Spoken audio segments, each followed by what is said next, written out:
Hello friends. आज हम देखेंगे क्राउन का शासन के अधीन कौन कौन से अधिनियम पारित किए गए और उसमें कौन कौन सा प्रावधान को शामिल किया गया। तो जो क्राउन का शासन था वो 1858 से 1947 तक था। इसके तहत बहुत सारे अधिनियम पारित किए गए थे और उसमें सबसे पहला अधिनियम था भारत शासन अधिनियम 1858, जिसे भारत सुशासन अधिनियम भी कहा जाता है। इसके अंतर्गत कौन कौन से प्रावधान थे, तो फर्स्ट है कि इस अधिनियम के द्वारा ईस्ट इंडिया कंपनी को समाप्त कर दिया गया और ब्रिटिश क्राउन को समस्त शक्तियां हस्तांतरित कर दी गईं। याद रखना है कि इसी अधिनियम यानी कि 1858 का जो अधिनियम था, इसी में क्या किया गया कि ईस्ट इंडिया कंपनी को समाप्त कर दिया गया। ठीक है। और ईस्ट इंडिया कंपनी से जो समस्त शक्तियां थी वो छीन के किसे दे दिया गया, ब्रिटिश क्राउन को दे दिया गया। उसके बाद दूसरा है, याद रखना है कि भारत के गवर्नर जनरल का पद नाम बदलकर वायसराय कर दिया गया। याद रखना है कि इसी अधिनियम में जो भारत का गवर्नर जनरल था, अब उसे क्या बोला जाएगा, वायसराय। और वह भारत में ब्रिटिश क्राउन का प्रत्यक्ष प्रतिनिधि बन गया। याद रखना है कि लॉर्ड कैनिंग भारत के प्रथम वायसराय थे। अगर पूछा जाए भारत के प्रथम वायसराय कौन हुए, तो लॉर्ड कैनिंग। एग्जाम में यहाँ से बहुत सारा क्वेश्चन पूछा गया है, तो इसको आपको याद रखना है। चलिए नेक्स्ट है नियंत्रण बोर्ड यानी कि बोर्ड ऑफ कंट्रोल और कोर्ट ऑफ डायरेक्टर को समाप्त कर दिया गया। इस प्रकार पिट्स इंडिया एक्ट के दौरान शुरू हुए द्वैध शासन प्रणाली का अंत हो गया। याद रखना है कि जो ये पिट्स इंडिया एक्ट था, इसके तहत नियंत्रण बोर्ड और कोर्ट ऑफ डायरेक्टर का स्थापना किया गया था। इसे इस अधिनियम में क्या किया गया, पूरी तरह समाप्त कर दिया गया। और ये दोनों का जो स्थापना हुआ था उसी को बोलते हैं द्वैध शासन प्रणाली। इसका भी इस समय क्या हो गया, इस अधिनियम में समाप्त हो गया। चलिए नेक्स्ट है, इसने भारत सचिव यानी कि secretary of state for India का एक नया पद सृजित किया, जो ब्रिटिश संसद के प्रति उत्तरदायी ब्रिटिश कैबिनेट का सदस्य था। याद रखने कि इसी अधिनियम में एक नया पद सृजित किया गया जिसे बोला गया भारत सचिव यानी कि secretary of state of India. और ये जो था, याद रखना, ये ब्रिटिश कैबिनेट का एक सदस्य था। ठीक है। ये भारत सचिव कौन होता है, एक ब्रिटिश कैबिनेट का सदस्य हुआ करता था। नेक्स्ट याद रखना है कि इसने भारत सचिव यानी कि secretary of state for India की सहायता के लिए 15 सदस्यीय भारत परिषद यानी काउंसिल ऑफ इंडिया की स्थापना की। याद रखना कि ये जो भारत सचिव का पद बनाया गया, इसकी सहायता के लिए 15 सदस्य वाली एक भारत परिषद यानी काउंसिल ऑफ इंडिया का स्थापना किया गया।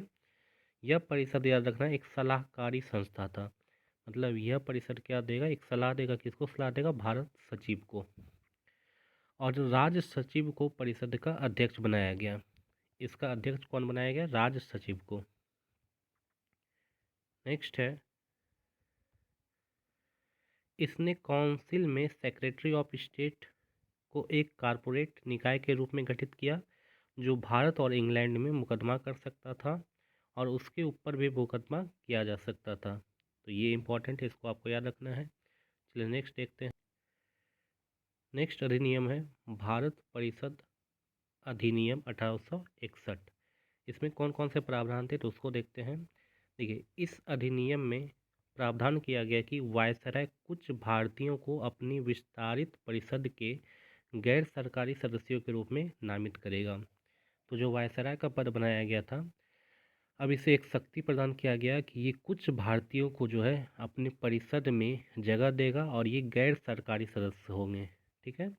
और वर्ष 1862 में यानी कि एक साल बाद लॉर्ड कैनिंग ने अपनी विधान परिषद में 3 भारतीयों को जगह दिया, जो कि थे बनारस के राजा, पटियाला के महाराजा और सर दिनकर राव। ये तीनों भारतीयों को जगह किसने दिया था, लॉर्ड कैनिंग ने। ठीक है। और ये इसी अधिनियम में प्रावधान किया गया था कि जो परिषद होंगे उसमें 3 भारतीयों को नामित किया जाएगा। चलिए इसके बाद नेक्स्ट है कि मुंबई और मद्रास प्रेसिडेंसी की विधायी शक्तियाँ बहाल कर दी गई। ये जो विधायी शक्तियाँ वापस छीन ली गई थी, इसे पुनः इसी अधिनियम में क्या किया गया, बहाल कर दिया गया, जिससे विकेंद्रीकरण की प्रक्रिया शुरू हुई। ठीक है, यहीं से अगर पूछा जाए विकेंद्रीकरण की प्रक्रिया कहाँ से शुरू हुआ, तो इसी अधिनियम से विकेंद्रीकरण की प्रक्रिया शुरू हुआ। और विधायी हस्तांतरण की इस नीति के परिणाम स्वरूप 1937 में, याद रखना है, प्रांतों को लगभग पूर्ण आंतरिक स्वायत्तता प्रदान की गई थी। देखिए ये यहाँ पे पूर्ण स्वायत्तता कब प्रदान किया गया था, 1937 में। और इसका शुरुआत कब हुआ था विकेंद्रीकरण का, तो इसी अधिनियम में, यानी कि अधिनियम 1861 में, भारत परिषद अधिनियम 1861। इसी में याद रखना है कि इसने बंगाल, उत्तर पश्चिम प्रांत, पंजाब के लिए एक नई विधान परिषद यानी कि उच्च सदन का गठन का प्रावधान किया। तो पूछा जाएगा जो विधान परिषद है वो बंगाल में कब गठित हुआ, 1862 में, उत्तर पश्चिम प्रांत में 1886 में, और पंजाब में 1897 में गठित हुआ था। इसके बाद इसी अधिनियम में याद रखना है कि आपातकाल की स्थिति में वायसराय को विधान परिषद की सहमति के बिना अध्यादेश जारी करने का भी अधिकार दिया गया। तो इसी अधिनियम में याद रखना है कि वायसराय जो थे वो विधान परिषद की सहमति के बिना ही अध्यादेश जारी कर सकते थे, और इससे जारी होने की तारीख से 6 महीने के लिए वैध था। मतलब अध्यादेश जब से जारी होगा वो 6 महीने तक के लिए वैलिड था। ठीक है, नेक्स्ट है, इसने पोर्टफोलियो प्रणाली को मान्यता दी। इसी अधिनियम में याद रखना है पोर्टफोलियो प्रणाली को मान्यता दिया गया, जिसे वर्ष 1859 में लॉर्ड कैनिंग द्वारा शुरू किया गया था। याद रखना है पोर्टफोलियो प्रणाली की शुरुआत किसने की थी, तो लॉर्ड कैनिंग ने। कब की थी, 1859 में।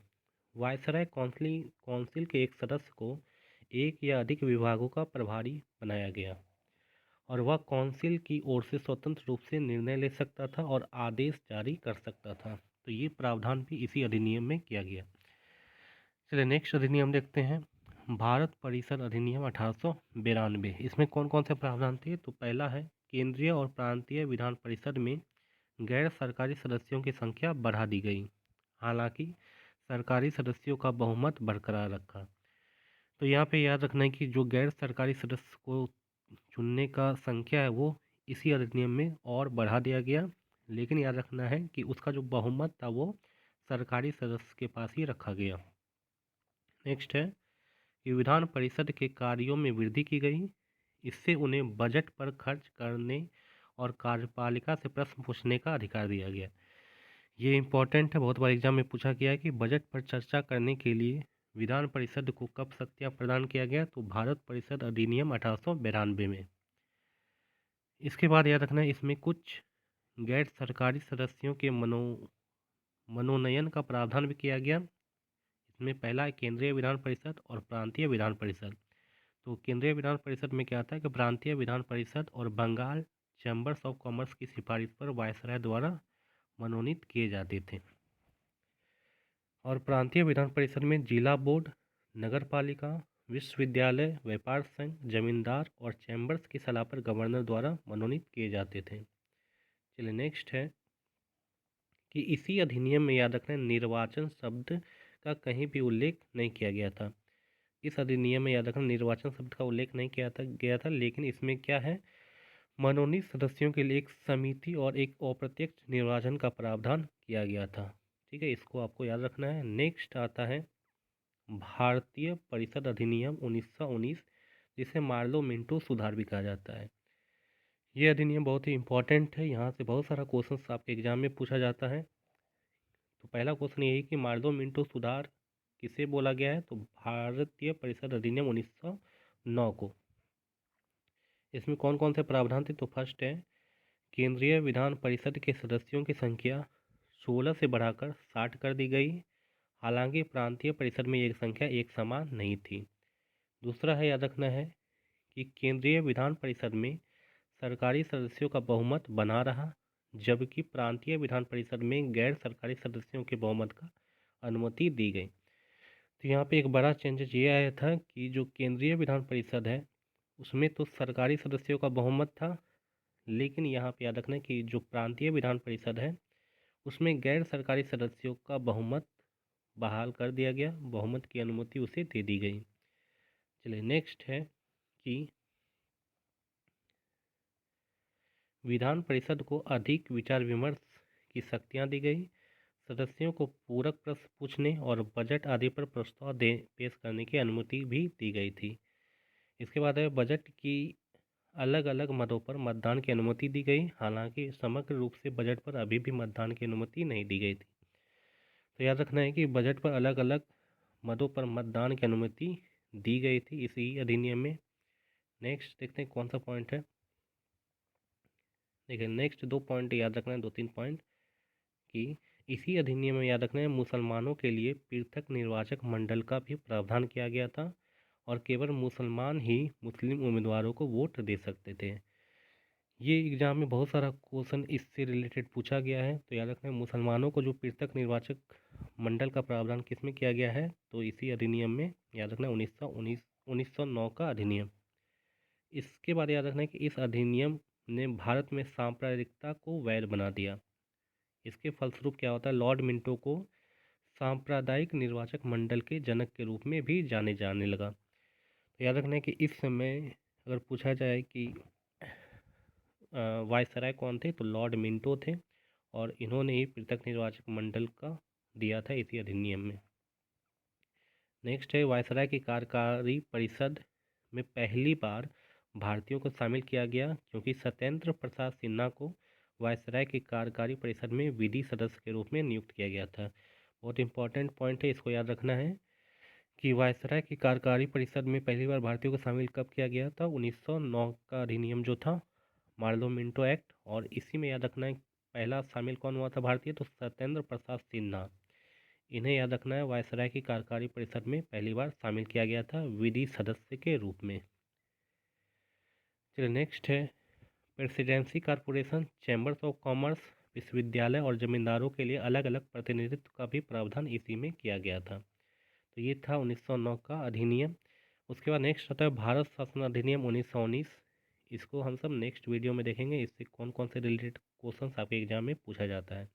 तो आज के लिए इतना ही, थैंक यू।